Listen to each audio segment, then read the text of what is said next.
이 사연은 서울 강남구에 거주하는 한 가족의 실화를 바탕으로 각색한 것입니다. HK그룹 본사 건물 50층 회장실 앞 복도는 오늘따라 더욱 정적이 흘렀습니다. 11월의 차가운 바람이 유리창을 스치며 지나가는 소리만이 고요함을 깨뜨리고 있었죠. 오세령은 검은색 정장을 단정하게 차려입고 복도 끝에 서서 회장실 문패를 바라보고 있었습니다. 강지훈 회장이라고 새겨진 금색 글씨가 오후 햇살에 반짝이고 있었어요. 어머니, 이제 들어가셔도 될 것 같습니다. 민성철 전무가 조심스럽게 말을 건넸습니다. 그는 25년 동안 오세령을 모셔온 충직한 부하였고 누구보다도 그녀의 마음을 잘 알고 있는 사람이었죠. 오세령은 고개를 끄덕이며 천천히 발걸음을 옮겼습니다. 75세의 나이에도 불구하고 그녀의 걸음걸이는 여전히 당당했어요. 회장실 문이 열리자 화려한 취임식 준비가 한창인 모습이 펼쳐졌습니다. 100여 명의 임직원들이 참석한 가운데 아들 강지훈이 단상에 서서 취임사를 낭독하고 있었어요. 48세의 지훈은 아버지를 닮아 키가 크고 단정한 외모를 가지고 있었지만 어머니 오세령만큼의 카리스마는 없어 보였습니다. 앞으로 HK그룹을 더욱 발전시키기 위해 최선을 다하겠습니다. 박수 소리가 회장실을 가득 메웠습니다. 오세령은 뒤편에 조용히 서서 아들의 모습을 지켜보았어요. 30년 전 남편이 세운 이 회사를 남편 사후 혼자서 일궈온 세월이 주마등처럼 스쳐 지나갔습니다. 수없이 많은 위기와 고난을 겪으며 매출 10조 원의 대기업으로 성장시킨 것은 바로 자신이었지만 세상 사람들은 그 사실을 알지 못했죠. 취임사가 끝나고 축하 인사가 이어지는 동안 오세령의 시선은 자연스럽게 며느리 차유경에게 향했습니다. 42세의 유경은 명품 드레스를 입고 화려한 액세서리로 치장한 채 사람들과 인사를 나누고 있었어요. 그녀의 얼굴에는 승리감에 찬 미소가 떠나지 않았습니다. 어머님, 안녕하세요. 유경이 오세령에게 다가와 형식적인 인사를 건넸습니다. 하지만 그 목소리에는 존경이나 애정 같은 것은 전혀 느껴지지 않았어요. 오히려 의무적으로 하는 인사에 가까웠습니다. 그래, 수고했구나. 오세령이 담담하게 대답했습니다. 20년 동안 며느리를 지켜보면서 느낀 것들이 있었지만 오늘만큼은 내색하지 않으려고 했어요. 아들의 중요한 날이니까 말입니다. 이제 진짜 저희가 이 회사를 이끌어 나가야겠어요. 어머님께서는 편히 쉬시면 되고요. 유경의 말에는 묘한 뉘앙스가 섞여 있었습니다. 마치 이제는 자신들의 시대라는 선언처럼 들렸어요. 오세령은 아무 말 없이 고개만 끄덕였습니다. 류아진 실장님은 오늘 참석 안 하셨나요? 민성철 전무가 주변을 둘러보며 물었습니다. 류아진은 감사실장으로서 회사의 모든 업무를 꼼꼼히 체크하는 유능한 직원이었거든요. 아, 류 실장님은 급한 감사 업무가 있다고 하시더라고요. 유경이 대답했지만 그 표정에는 순간 당황스러운 기색이 스쳤습니다. 오세령은 그 미묘한 변화를 놓치지 않았어요. 오랜 경험으로 다져진 직감이 무언가 이상하다고 속삭였습니다. 취임식이 끝나고 사람들이 하나둘 자리를 뜨기 시작했습니다. 오세령은 창가로 다가가서 서울 시내를 내려다보았어요. 저 멀리 한강이 유유히 흐르고 있었고 수많은 차들이 개미처럼 움직이고 있었습니다. 30년 전 이 자리에서 남편과 함께 미래를 꿈꾸던 기억이 떠올랐죠. 어머니, 이제 집으로 가시죠. 지훈이 다가와서 말했습니다. 오세령은 아들을 바라보았어요. 언제부턴가 아들의 눈빛이 예전 같지 않다는 것을 느끼고 있었습니다.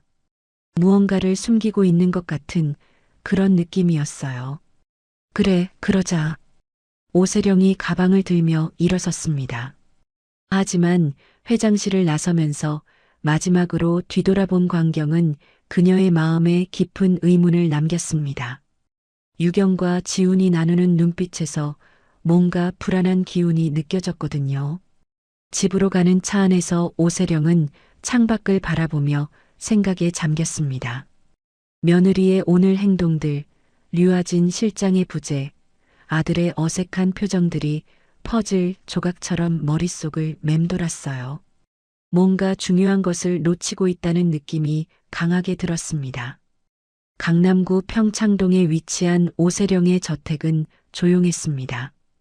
혼자 살고 있는 이 큰 집에서 그녀는 늘 고독감을 느꼈어요. 하지만 오늘은 그 고독감보다도 불안감이 더 컸습니다. 전화벨이 울렸습니다. 발신자는 류아진 실장이었어요. 회장님, 급히 말씀드릴 일이 있습니다. 내일 아침 일찍 뵐 수 있을까요? 류아진의 목소리에는 평소보다 긴장감이 섞여 있었습니다.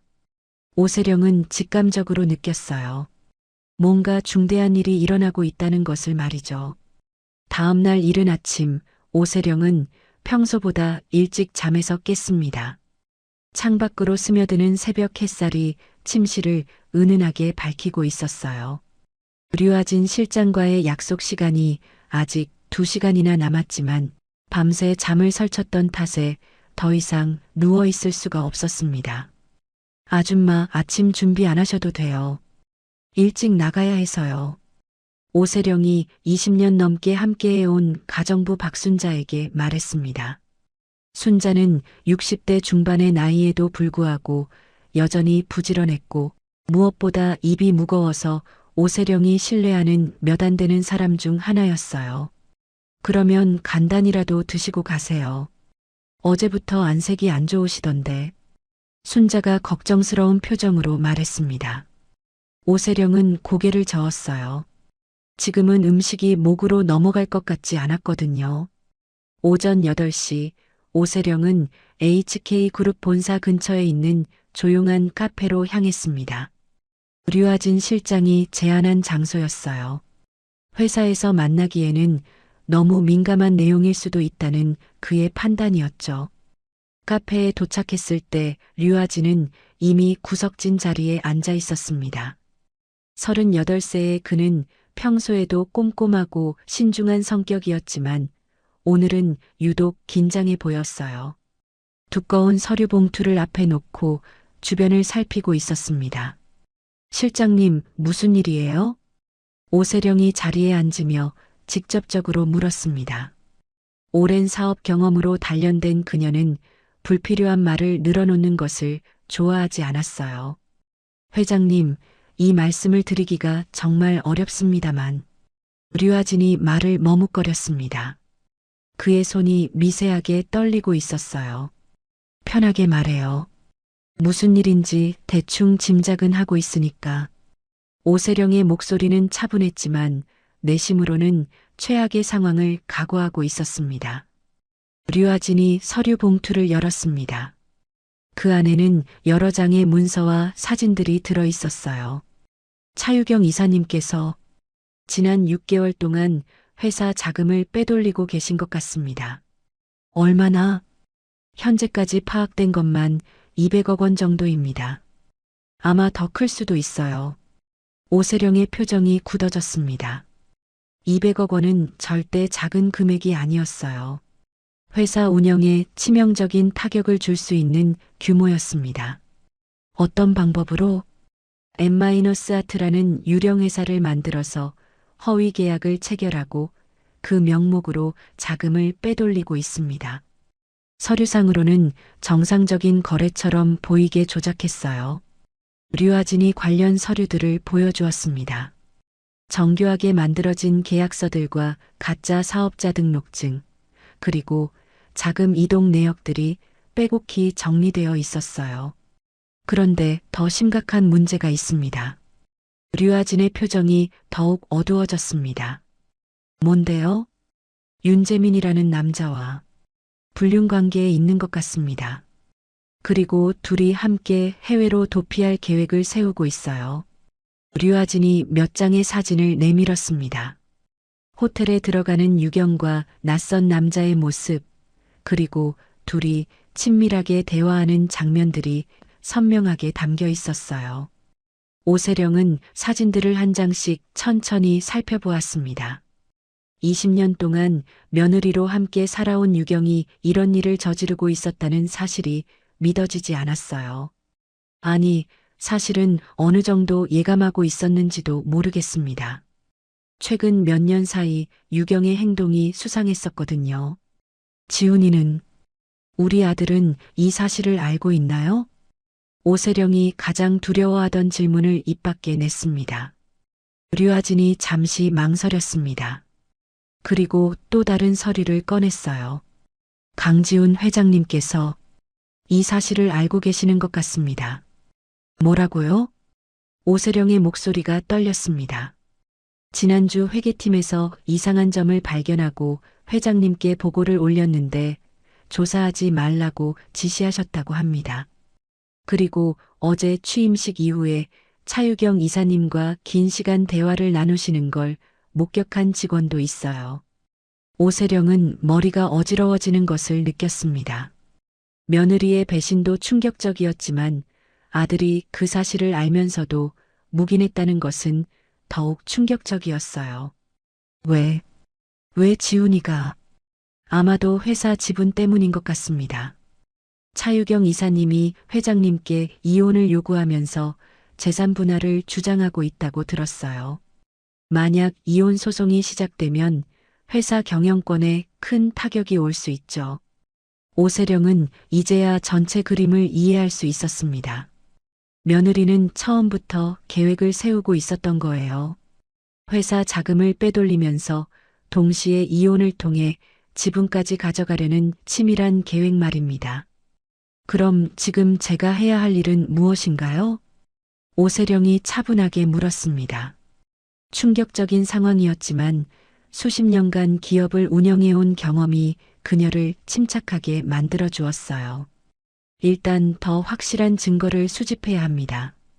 그리고 이들이 언제 도피할 계획인지 파악해야 해요. 제 추정으로는 곧 마지막 대규모 횡령을 감행할 것 같습니다. 류아진이 신중하게 대답했습니다. 알겠어요. 앞으로 이 일은 우리끼리만 진행해요. 민성철 전무님 외에는 아무에게도 말하지 말고. 오세령이 일어서면서 말했습니다. 그녀의 목소리에는 다시 힘이 실려 있었어요. 카페를 나서면서 오세령은 하늘을 올려다보았습니다. 구름이 잔뜩 낀 하늘이 마치 자신의 마음을 대변하는 것 같았어요. 하지만 동시에 오랫동안 잠자고 있던 투지가 다시 꿈틀거리는 것을 느꼈습니다.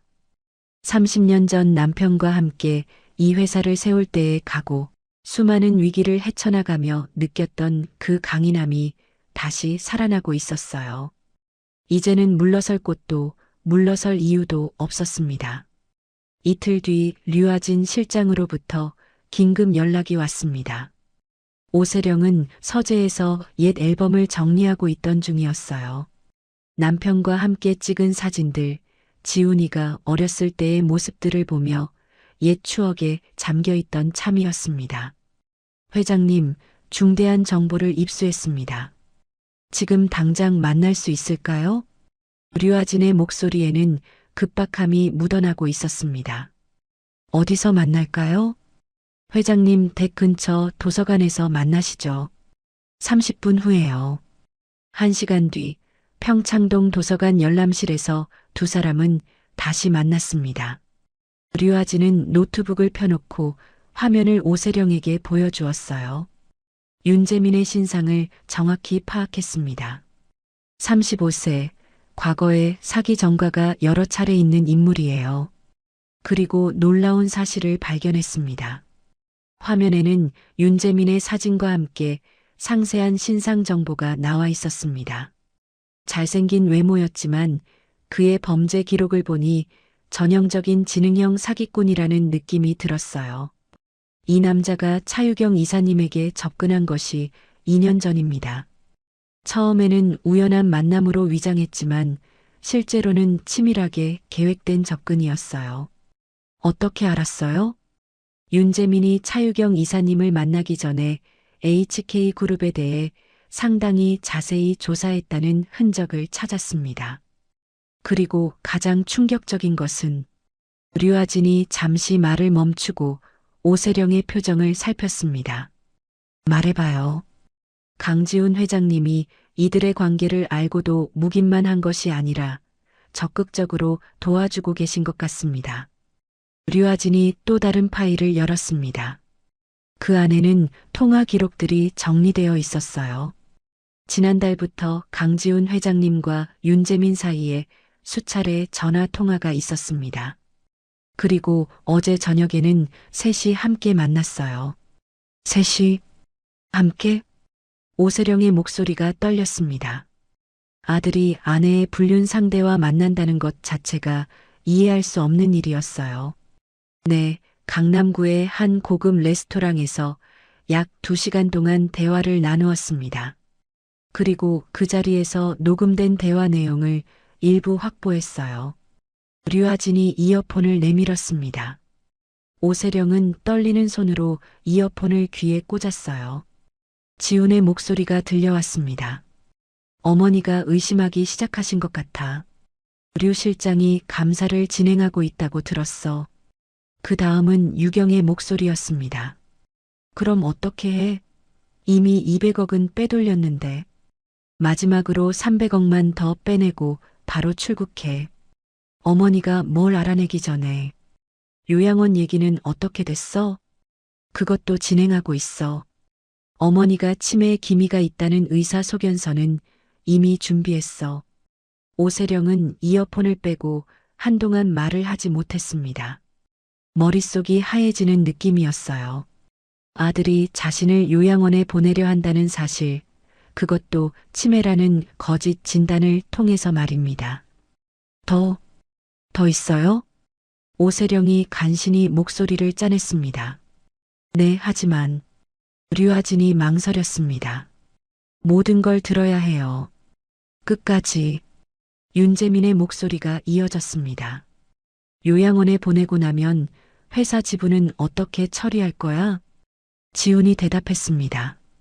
법적으로는 제가 후견인이 되죠. 그러면 어머니 명의의 지분도 제가 관리하게 되고요. 완벽하네.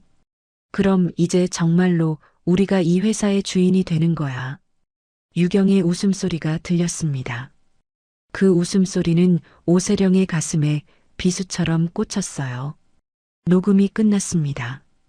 오세령은 한참 동안 침묵을 지켰어요. 30년 동안 피와 땀으로 일궈온 회사를 사랑하는 아들이 이런 식으로 빼앗으려 한다는 현실이 받아들여지지 않았습니다. 언제부터였을까요? 우리 지훈이가 이렇게 변한 게. 오세령이 중얼거렸습니다. 어린 시절 착했던 아들의 모습이 떠올랐어요. 아버지가 돌아가신 후 어머니를 위로해주던 그 따뜻한 아이는 어디로 간 걸까요? 회장님, 이제 결정하셔야 합니다. 이대로 당하고만 있을 건지 아니면. 류아진이 조심스럽게 말했습니다. 오세령은 고개를 들었습니다. 그녀의 눈빛에는 이제 슬픔보다는 결연함이 더 많이 담겨 있었어요. 실장님, 민성철 전무님과 배영환 소장님을 불러주세요. 그리고 절대적으로 믿을 수 있는 변호사도 한 분 섭외하고요. 혹시 반격을 준비하시는 건가요? 30년 동안 이 회사를 지켜온 건 저예요. 그 누구도 설령 그가 제 아들일지라도 이 회사를 함부로 가져갈 수는 없어요. 오세령이 일어서면서 말했습니다. 75세의 노인이었지만 그 순간 그녀에게서는 젊은 시절 HK그룹을 일궈나가던 강인한 여성 기업인의 모습이 되살아났어요.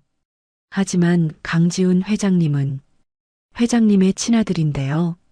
류아진이 걱정스럽게 말했습니다. 아들이라고 해서 잘못을 묵인할 수는 없어요. 그리고 이건 단순히 가족 문제가 아닙니다. 수천 명의 임직원들과 그 가족들의 생계가 걸린 문제예요. 오세령은 도서관을 나서면서 하늘을 올려다보았습니다. 어두웠던 하늘에 한 줄기 햇빛이 구름 사이로 비치고 있었어요. 마치 희망의 신호 같았습니다. 이제 진짜 싸움이 시작되는 거였어요. 하지만 오세령은 두렵지 않았습니다. 지금까지 수많은 시련을 이겨내며 여기까지 왔는데 이번에도 해낼 수 있을 거라고 믿었거든요. 그날 밤 오세령은 남편의 사진을 바라보며 속으로 다짐했습니다. 당신이 남겨준 이 회사를 절대 그들의 손에 넘겨주지 않겠다고 말이에요. 3일 후 저녁 오세령은 평창동 자택의 서재에서 민성철 전무, 배영환 소장, 그리고 류아진 실장과 비밀 회의를 갖고 있었습니다. 가정부 박순자는 일찍 퇴근시킨 상태였어요. 절대 다른 사람의 귀에 들어가서는 안 되는 이야기들이었거든요. 배 소장님, 임시 주주총회 소집은 언제쯤 가능할까요? 오세령이 배영환 법무소장에게 물었습니다. 60대 초반의 배영환은 HK그룹의 법무 업무를 20년 이상 담당해온 베테랑이었어요. 회장님께서 대주주이시니 언제든 가능합니다. 다만 최소 10일의 사전 공고 기간이 필요해요. 그럼 다음 주 금요일로 잡아봐요. 이유는 경영진 교체한 상정으로 하고요. 민성철 전무가 걱정스러운 표정을 지었습니다. 회장님, 정말 강지훈 회장님을 상대로 이런 조치를 취하실 건가요? 아무리 그래도 친아들인데. 성철아, 나도 괴로워. 하지만 지금 상황에서 감정에만 휘둘릴 수는 없어. 오세령의 목소리에는 깊은 슬픔이 배어 있었습니다. 하지만 동시에 흔들리지 않는 의지도 함께 담겨 있었어요. 류 실장님, 그들의 마지막 횡령 계획은 언제쯤 실행될 것 같아요? 제 추정으로는 이번 주 안에 이뤄질 것 같습니다. 어제 차유경 이사님이 해외 계좌를 새로 개설했다는 정보를 입수했어요. 류아진이 자료를 정리하며 답했습니다. 좋아요. 그럼 그들이 마지막 횡령을 실행하도록 유도해 봅시다. 결정적인 현행범으로 잡는 거예요. 오세령의 눈빛이 날카로워졌습니다. 어떻게요? 제가 갑자기 몸이 아프다는 핑계로 병원에 입원할 거예요. 그럼 그들은 제가 무력해졌다고 생각하고 마지막 큰 거래를 감행할 겁니다. 너무 위험하지 않을까요? 배영환이 우려를 표했습니다. 위험하지만 확실한 방법이에요. 그리고 입원하는 동안 류 실장님이 모든 증거를 더 완벽하게 수집해 주세요. 통화 녹음은 물론이고 자금 이동 내역, 해외 계좌 정보까지 모든 것을요. 알겠습니다. 류아진이 고개를 끄덕였습니다.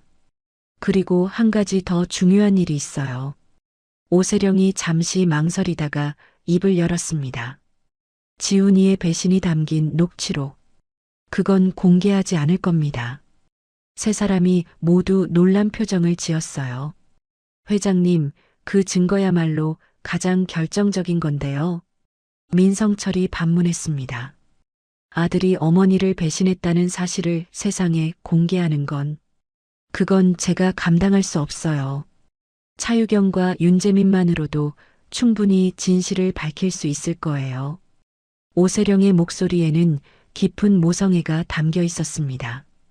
아무리 배신을 당했어도 아들을 완전히 파멸시킬 수는 없었던 거죠. 그 순간 오세령의 휴대폰이 울렸습니다. 지훈에게서 온 전화였어요. 어머니, 안녕하세요. 내일 시간 있으시면 집에 놀러 가려고요. 지훈의 목소리는 평소와 다름없이 다정했습니다.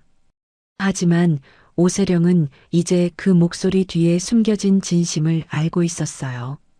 그래, 언제든 와라.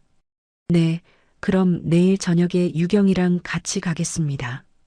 통화를 마친 오세령은 한숨을 쉬었습니다. 내일 저녁에 오겠다고 하는군요. 아마 제가 요양원에 가는 것에 대해 이야기할 모양이에요. 그럼 연기를 하셔야겠네요.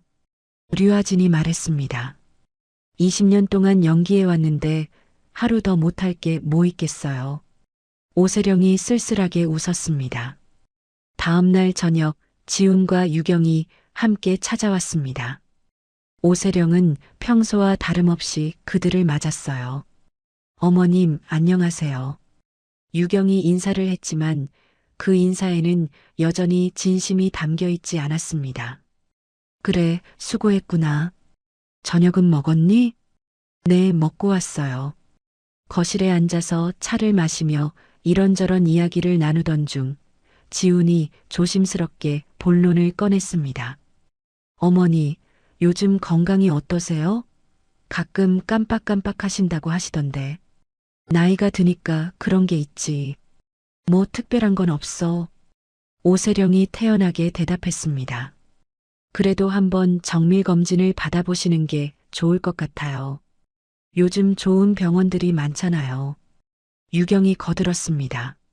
특히 VIP 병동이 잘 되어 있는 곳들도 있고, 혹시 장기간 치료가 필요하시더라도 편하게 지내실 수 있게 말이에요. 오세령은 그들이 무슨 이야기를 하려는지 뻔히 알 수 있었습니다. 하지만 표정 하나 바꾸지 않고 들어주었어요. 그런데 어머니, 회사 일은 이제 저희가 다 처리하니까 걱정하지 마세요. 어머님께서는 건강만 챙기시면 되어요. 지훈의 말에서 본심이 드러났습니다. 회사에서 완전히 손을 떼라는 의미였거든요. 그래, 알겠다. 오세령이 고개를 끄덕였습니다. 그들이 떠난 후 오세령은 혼자 거실에 앉아서 오랫동안 생각에 잠겼습니다. 20년 전 지훈이 결혼할 때의 기억이 떠올랐어요. 그때는 정말 행복했었는데 언제부터 이렇게 된 걸까요? 휴대폰이 울렸습니다. 류아진에게서 온 문자였어요. 내일 오전 차유경이 큰 거래를 실행할 예정입니다. 준비 완료. 오세령은 문자를 지우고 창밖을 바라보았습니다. 내일부터는 정말로 돌이킬 수 없는 전쟁이 시작되는 거였어요. 마지막으로 한 번 더 아들의 사진을 바라보며 그녀는 마음을 굳게 먹었습니다. 이제 물러날 곳은 없었습니다. 주주총회 당일 아침 HK그룹 본사는 평소보다 더욱 분주했습니다. 임시 주주총회 소집 공고가 나간 후 회사 내부는 술렁거리기 시작했거든요. 경영진 교체안이라는 안건 때문에 모든 임직원들이 긴장하고 있었어요. 오세령은 이른 아침부터 준비를 시작했습니다. 오랫동안 입지 않았던 정장을 꺼내어 다시 입어보니 예전만큼 잘 맞지는 않았지만 여전히 위험 있어 보였어요. 거울을 보며 머리를 단정하게 빗고 남편이 선물해준 진주 목걸이를 목에 걸었습니다. 아줌마, 오늘은 늦게 들어올 것 같아요. 박순자에게 말하면서 오세령은 가방을 들었습니다. 그 가방 안에는 오늘 공개할 모든 증거 자료들이 들어 있었어요. 조심히 다녀오세요. 무슨 일이 있으시면 언제든 연락하시고요. 순자는 아직 정확한 상황은 모르고 있었지만 뭔가 중대한 일이 일어나고 있다는 것은 직감하고 있었습니다. HK그룹 본사 20층 대회의실에는 오전 10시부터 주주들이 하나둘 모이기 시작했습니다. 대부분은 소액 주주들이었지만 몇몇 기관 투자자들도 참석했어요. 총 100여 명 정도의 사람들이 참석할 예정이었습니다. 지훈과 유경은 아침 일찍부터 회의실에서 대기하고 있었어요. 둘 다 긴장한 기색이 역력했습니다. 특히 유경은 계속해서 시계를 확인하며 안절부절하고 있었어요. 여보, 어머니가 정말 오실까요? 유경이 지훈에게 속삭였습니다. 어제까지도 몸이 아프다고 하셨는데 아마 안 오실 수도 있어. 지훈도 확신하지 못하는 듯한 목소리였습니다. 그럼 우리가 안건을 처리하는 거죠? 그렇게 될 것 같아. 그들은 오세령이 오지 않을 거라고 예상하고 있었어요. 이틀 전부터 계속 몸이 아프다고 했었고 어제도 병원에 가겠다고 했었거든요. 오전 10시가 되자 주주총회가 시작되었습니다. 지훈이 의장석에 앉아서 개회를 선언했어요. 그럼 HK그룹 임시 주주총회를 시작하겠습니다. 오늘의 안건은 경영진 교체안에 대한 승인건입니다. 바로 그때 회의실 뒤쪽 문이 열렸습니다. 모든 사람들이 고개를 돌렸어요. 오세령이 들어오고 있었습니다. 그런데 그날의 오세령은 평소와는 완전히 달랐어요. 검은색 정장에 진주 목걸이를 한 모습은 마치 20년 전 HK그룹을 이끌던 여성 CEO의 모습 그대로였습니다. 당당한 걸음걸이와 날카로운 눈빛에서 강한 카리스마가 느껴졌어요. 회의실이 순식간에 조용해졌습니다. 지훈과 유경의 얼굴이 창백해졌어요. 어머니? 지훈이 당황한 목소리로 말했습니다. 오세령은 아무 말 없이 회의실 앞쪽으로 걸어갔습니다. 그녀의 뒤를 따라 민성철 전무와 류아진 실장, 그리고 배영환 소장이 함께 들어왔어요. 그리고 그들 뒤에는 검찰청 수사관들까지 따라 들어왔습니다. 잠깐, 이게 무슨... 유경이 일어서려 했지만 오세령의 차가운 시선에 다시 앉고 말았어요. 오세령은 의장석 앞에 섰습니다. 그리고 마이크를 켰어요. 안녕하세요, 주주 여러분. HK그룹 창립자이자 대주주인 오세령입니다. 그녀의 목소리는 또렷하고 힘이 있었습니다. 75세의 나이가 무색할 정도였어요. 오늘 이 자리에 여러분을 모신 이유는 우리 회사에서 일어나고 있는 심각한 사건에 대해 알려드리기 위함입니다. 오세령이 류아진에게 신호를 보냈습니다. 류아진이 스크린을 켜자 각종 서류와 사진들이 나타났어요. 지난 6개월 동안 차유경 이사와 그의 공범 윤재민이 우리 회사 자금을 대규모로 횡령해 왔습니다. 총 규모는 500억 원에 달합니다. 회의실이 술렁거렸습니다. 주주들이 놀란 표정으로 서로를 바라보았어요. 그뿐만 아니라 이들은 불륜 관계를 유지하며 해외 도피를 계획하고 있었습니다. 심지어 저를 치매 환자로 위조 진단하여 요양원에 보내려는 계획까지 세우고 있었어요. 스크린에는 M-아트 유령회사 서류, 해외 계좌 개설 증명서, 그리고 윤재민과 유경의 불륜 사진들이 차례로 나타났습니다. 이건 조작된 거예요. 유경이 벌떡 일어나서 소리쳤습니다. 조작이라고요? 오세령이 차갑게 웃었습니다. 그럼 이것도 조작인가요? 스크린에 어젯밤 유경이 마지막 횡령을 실행하는 CCTV 화면이 나타났어요. 은행에서 거액을 인출하는 모습과 윤재민에게 돈가방을 전달하는 장면까지 모든 것이 선명하게 기록되어 있었습니다. 그리고 윤재민 씨도 이미 체포되었어요. 인천공항에서 출국하려다가 붙잡혔죠. 유경의 얼굴이 완전히 하얘졌습니다. 다리가 풀려서 의자에 주저앉았어요. 자, 그럼 이제 검찰청에서 직접 설명해 드리겠습니다. 수사관들이 앞으로 나왔습니다. 그중 한 명이 체포영장을 꺼냈어요. 차유경 씨, 특정경제범죄가중처벌법 위반 혐의로 긴급 체포합니다. 안 돼요. 이건 함정이었어요. 유경이 소리쳤지만 이미 늦었습니다. 수갑이 그녀의 손목에 채워졌어요. 지우는 그 모든 상황을 멍하니 바라만 보고 있었습니다. 어머니가 이 모든 것을 알고 있었다는 사실, 그리고 이렇게 치밀하게 준비해왔다는 것이 믿어지지 않았거든요. 어머니, 저는 지훈이 떨리는 목소리로 말하려 했지만 오세령은 그를 바라보지도 않았습니다. 주주 여러분, 이제 안건을 처리하겠습니다. 경영진 교체안에 대해 투표해 주세요. 투표는 압도적으로 가결되었습니다. 누가 봐도 당연한 결과였어요. 유경이 끌려나가면서 지훈을 향해 소리쳤습니다. 당신도 공범이잖아. 나만 이렇게 될 순 없어. 하지만 오세령은 지훈의 녹취록을 공개하지 않았습니다. 마지막 순간까지 아들을 지켜준 것이었어요. 주주총회가 끝난 후 회의실에는 오세령과 지훈만 남았습니다. 오세령은 여전히 아들을 바라보지 않고 창밖을 내다보고 있었어요. 어머니, 저는 정말 이제 그만해요, 지훈아. 오세령의 목소리에는 깊은 피로감이 배어 있었습니다. 오늘 이후로 당신은 HK그룹과는 아무런 관계가 없습니다.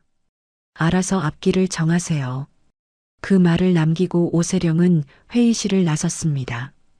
지훈은 혼자 남겨져 한참 동안 멍하니 앉아 있었어요.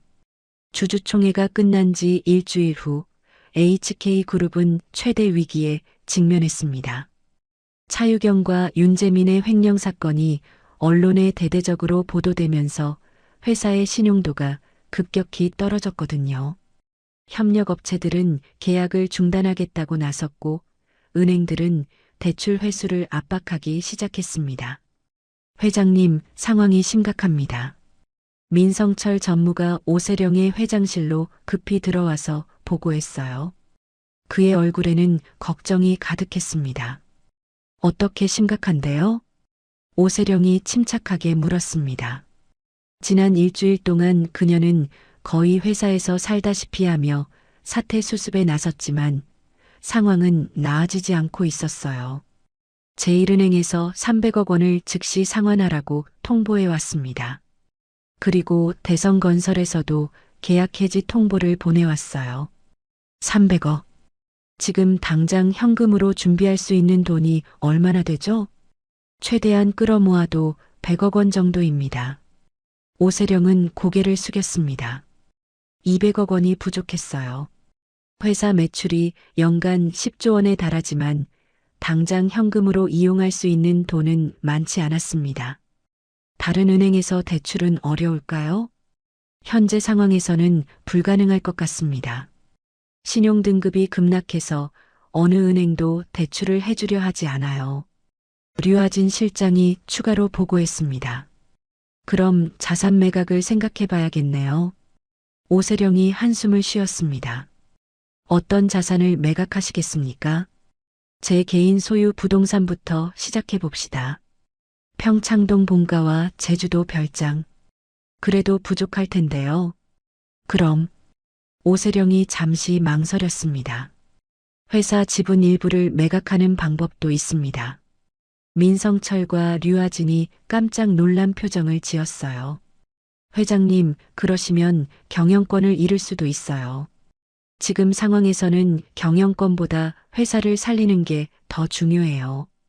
바로 그때 오세령의 가슴에 갑작스러운 통증이 찾아왔습니다. 숨이 가빠지면서 어지러움을 느꼈어요. 회장님, 민성철이 급히 달려왔지만 오세령은 바닥에 쓰러지고 말았습니다. 구급차 불러요. 빨리. 류하진이 소리치며 119에 전화를 걸었습니다. 30분 후 오세령은 서울대학교병원 응급실로 이송되었습니다. 의사의 진단 결과는 급성 심근경색이었어요. 과도한 스트레스와 피로가 원인이었습니다.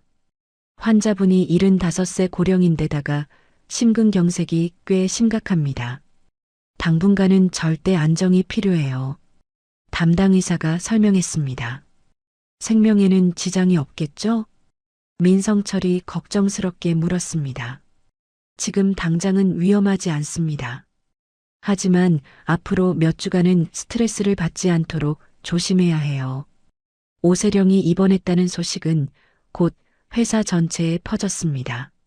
그리고 그 소식은 지훈에게도 전해졌어요. 지난 일주일 동안 지훈은 집에만 틀어박혀 있었습니다. 회사에서 쫓겨난 것도 충격이었지만 유경이 체포된 상황에서 혼자 남겨진 현실이 더욱 힘들었거든요. 어머니가 쓰러지셨다고? 민성철로부터 전화를 받은 지훈은 믿을 수 없다는 표정을 지었습니다. 네, 급성 심근경색으로 응급실에 실려가셨어요. 지금 어디 계세요? 서울대병원 중환자실입니다. 지우는 곧바로 병원으로 달려갔습니다. 중환자실 앞에서 민성철과 류아진을 만났어요. 어떤 상태세요? 의식은 있으시지만 아직 면회는 어려워요. 의사가 내일 아침부터 가능하다고 하더군요. 그날 밤 지우는 병원 복도의 의자에서 밤을 샜습니다. 어머니가 쓰러진 이유를 누구보다 잘 알고 있었거든요. 자신과 유경 때문에 받은 충격과 스트레스가 원인이었다는 것을 말이에요. 다음 날 아침 드디어 면회가 허용되었습니다. 지훈이 중환자실 문을 열고 들어갔을 때 침대에 누워있는 어머니의 모습은 너무나 초라해 보였어요. 산소 마스크를 끼고 각종 의료기기에 연결된 모습이 지훈의 가슴을 아프게 했습니다. 어머니, 지훈이 조심스럽게 불렀습니다. 오세령이 천천히 눈을 뜨고 아들을 바라보았어요. 그 눈빛에는 실망과 슬픔이 가득했습니다. 왜 왔어요? 오세령의 목소리는 약했지만 차가웠습니다. 어머니, 저는 정말 후회하고 있어요. 지훈이 무릎을 꿇으며 말했습니다. 후회한다고 해서 달라지는 건 없어요. 어머니, 제발 용서해 주세요. 제가 정신을 차리겠어요. 지훈아, 이제 그만해요. 당신은 이미 선택했잖아요. 오세령이 고개를 돌려 창밖을 바라보았습니다. 바로 그때 류아진이 급히 들어왔습니다. 회장님, 큰일 났습니다. 회사 부도설이 퍼지면서 주가가 폭락하고 있어요. 얼마나? 50% 이상 떨어졌습니다.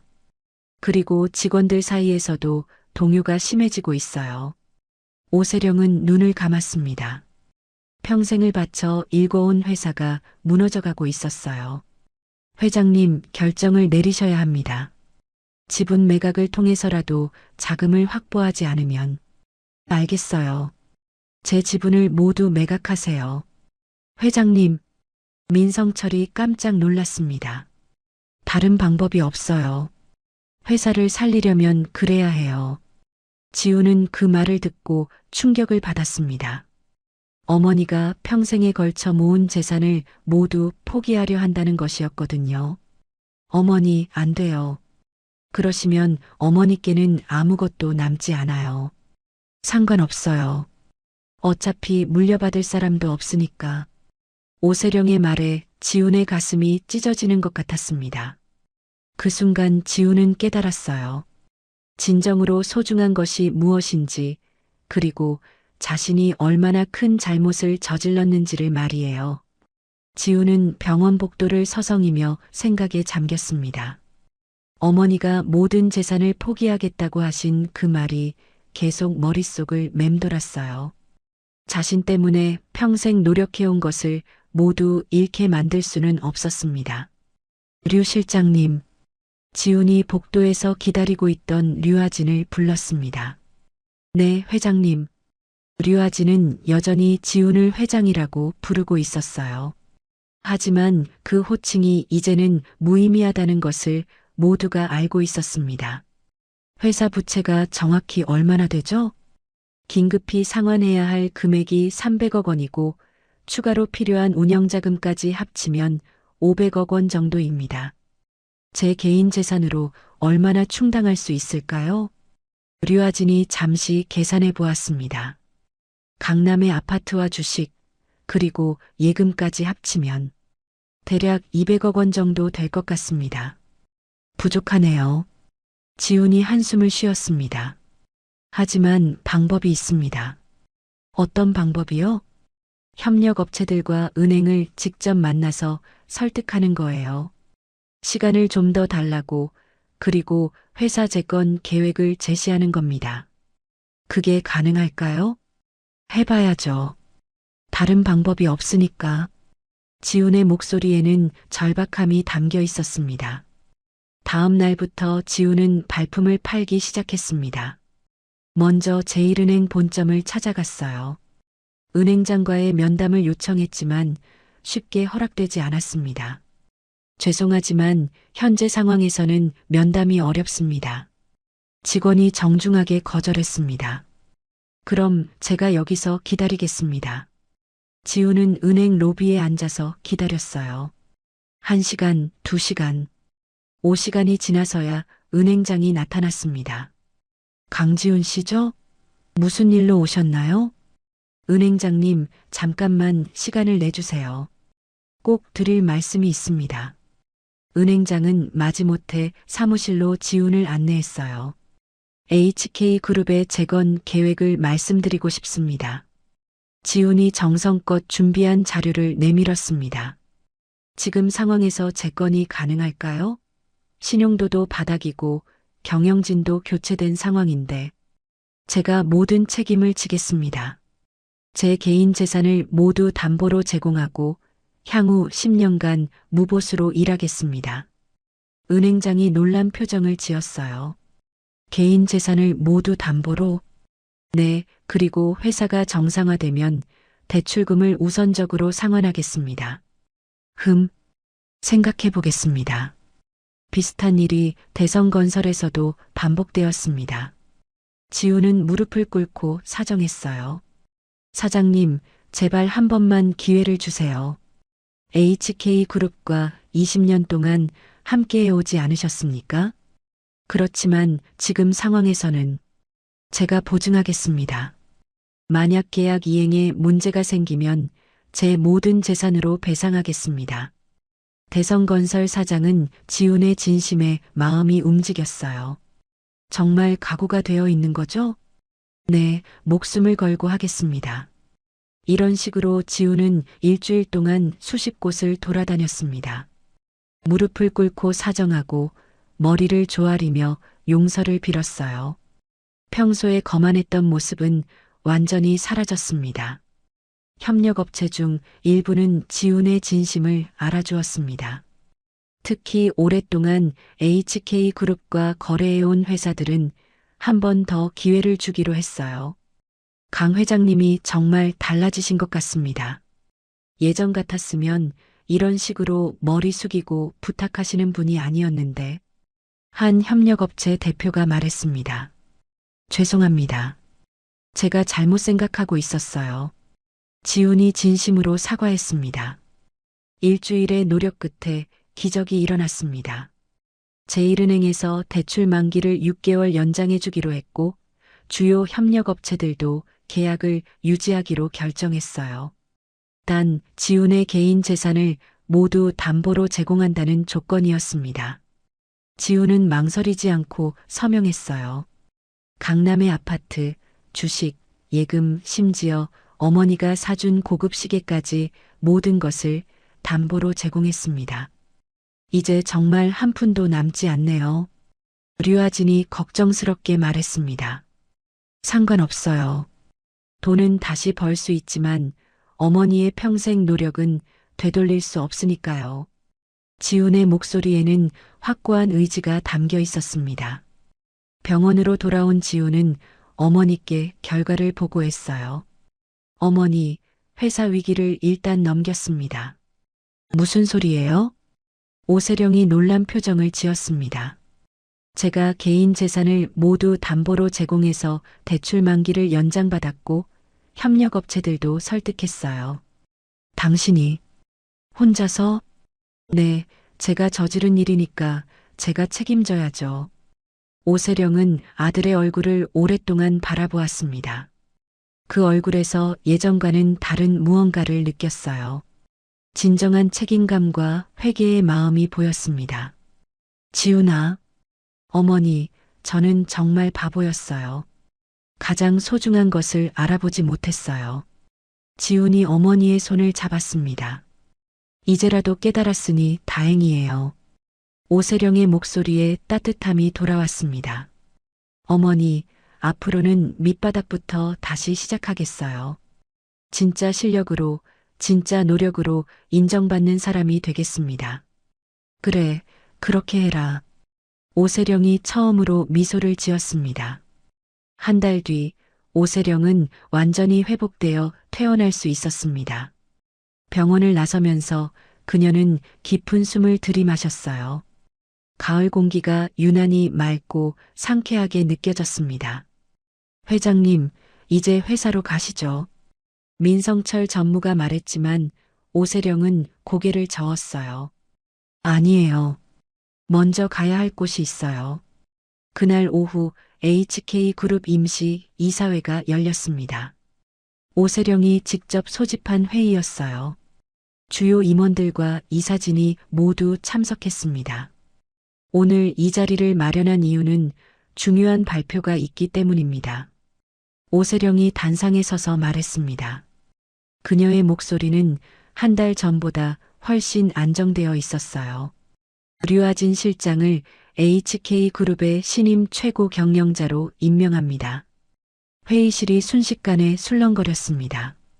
류아진은 깜짝 놀라며 일어섰어요. 회장님, 저는 아직 준비가... 실장님이 가장 적임자예요. 이번 사건을 통해 실장님의 능력과 인품을 충분히 확인했거든요. 오세령이 류아진에게 임명장을 건네주었습니다. 그리고 강지훈 전 회장은 사회공헌팀 팀장으로 임명합니다. 이번에는 더 큰 술렁임이 일었어요. 회장에서 팀장으로의 강등은 전례가 없는 일이었거든요. 사회공헌팀에서 진정한 봉사의 의미를 배우고 사회에 기여하는 방법을 익히길 바랍니다. 지우는 고개를 숙여 인사했습니다. 감사합니다, 어머니. 최선을 다하겠습니다. 그리고 마지막으로 오세령이 잠시 숨을 고르고 말했습니다. 저는 오늘부로 HK그룹에서 완전히 은퇴합니다. 이번에는 회의실이 조용해졌어요. 모든 사람들이 놀란 표정으로 오세령을 바라보았습니다. 회장님, 갑자기 왜 그런 결정을? 민성철이 당황하며 말했습니다. 30년 동안 이 회사와 함께했어요. 이제는 젊은 사람들에게 맡기고 저는 새로운 인생을 시작하려고 합니다. 오세령이 미소를 지었습니다. 혹시 어디로 가실 계획이세요? 류아진이 조심스럽게 물었습니다. 시골로 내려가려고 해요. 조용한 곳에서 소박하게 살아보려고 합니다. 이사회가 끝난 후 오세령은 개인 짐들을 정리했어요. 30년 동안 사용했던 회장실을 마지막으로 둘러보니 감회가 새로웠습니다. 정말 가시는 거예요? 지훈이 회장실 문을 두드리고 들어왔습니다. 그래, 이제 내 역할은 끝났어. 저와 함께 있으시면 안 되나요? 지훈아, 너는 이제 혼자 서야 해. 그래야 진짜 성장할 수 있어.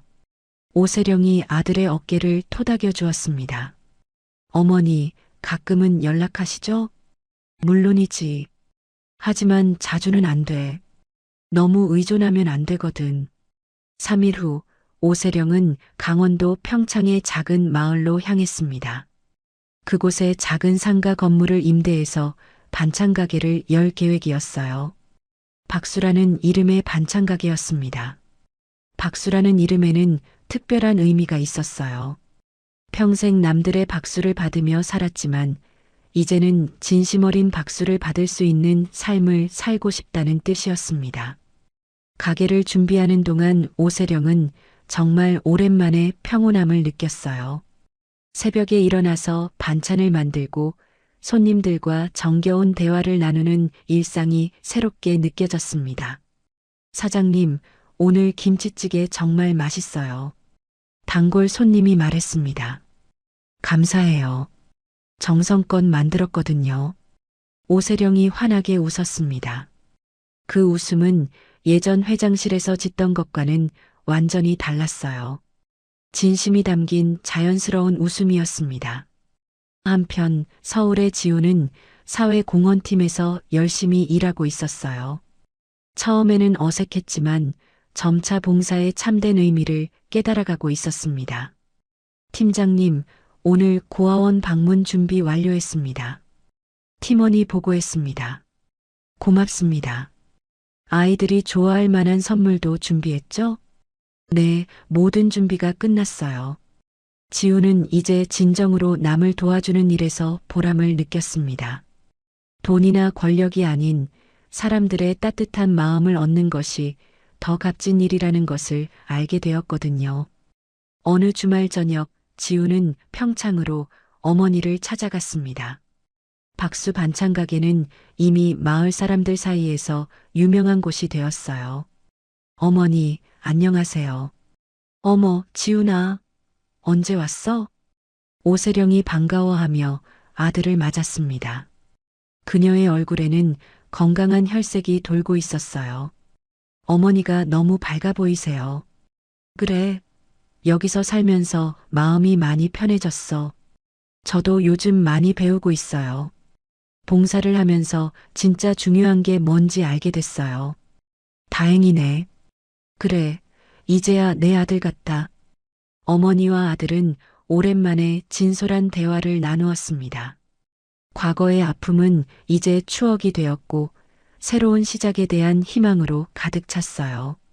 어머니, 류아진 사장님이 안부 인사드린다고 하더라고요.